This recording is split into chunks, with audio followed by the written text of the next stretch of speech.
Baiklah, Bismillahirrahmanirrahim. Assalamualaikum warahmatullahi wabarakatuh. Oke, perkenalkan, saya Rahma Hidayatul Syarifah dari Prodi Hukum Ekonomi Syariah 2021 ingin menyampaikan sedikit tentang penalaran filsafat. Oke, langsung saja. Yang pertama, mengapa kita perlu berpikir kritis? Nah, berpikir kritis adalah berpikir analisis. Berpikir itu memiliki sesuatu yang sifatnya kompleks, memerlukan perenungan, jadi tidak bisa dijawab dengan otomatis saja. Pada intinya, mengapa kita perlu berpikir kritis? Karena setiap bid'ah, setiap keadaan membutuhkan tanggapan berpikir yang benar. Tidak hanya asal-asalan, dan berpikir kritis memerlukan analisis, tidak hanya menjawab dengan otomatis saja. Sedikit tentang mengapa kita perlu berpikir kritis. Dan selanjutnya, bagaimana cara berpikir kritis? Berpikir kritis juga harus mengerti jalannya, mengerti caranya. Nah, yaitu dengan bersifat eksistensial. Manusia adalah makhluk berpikir. Ini yang membedakan antara manusia dan hewan. Jadi, karena manusia ini dianugerahi oleh Tuhan akal, maka dari itu manusia harus bisa berpikir daripada hewan. Karena apa? Hewan ini tidak mempunyai otak, tidak diberi otak oleh Tuhan.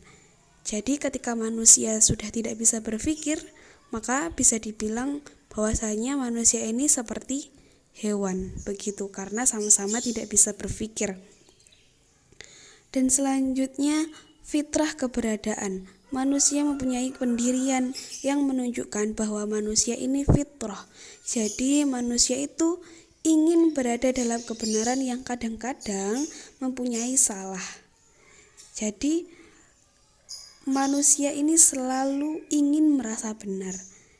Ya, walaupun dia sendiri kadang tidak tahu dia salah atau benar.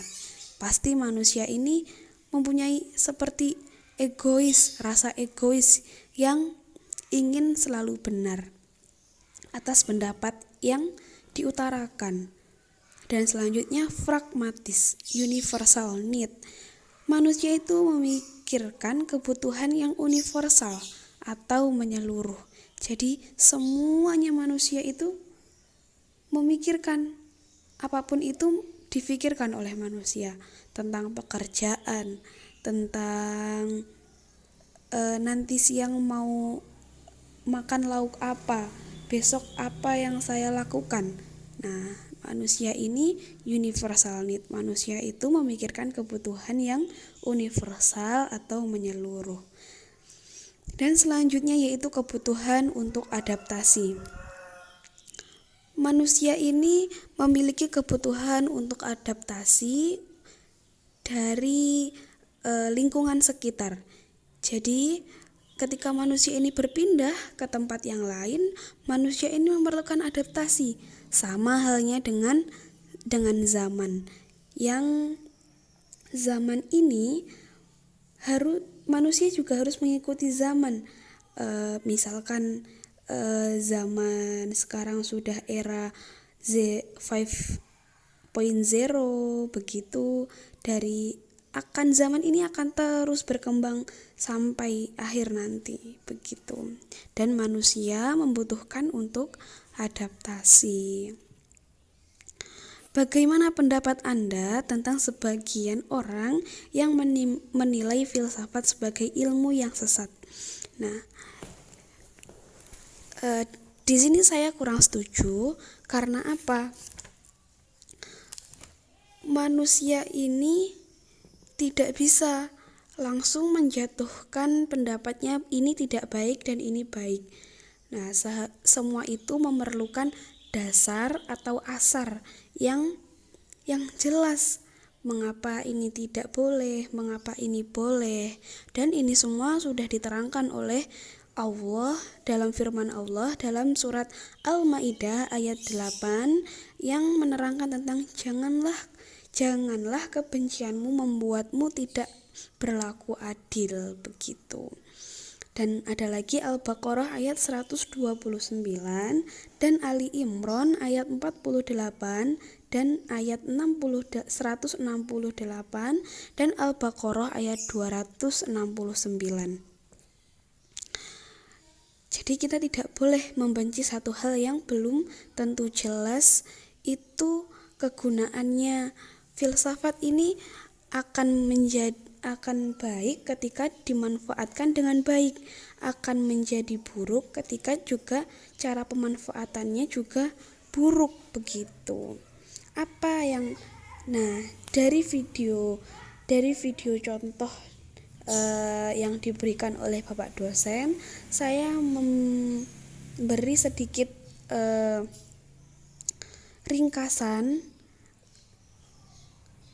yang dapat saya pelajari dari video ini adalah kita harus selalu moving atau selalu bergerak atau selalu berkembang oleh jalannya era, begitu. Jadi dalam ilmu filsafat ini kita belajar bahwasanya manusia ini perlu berpikir kritis yang tidak hanya berpikir otomatis.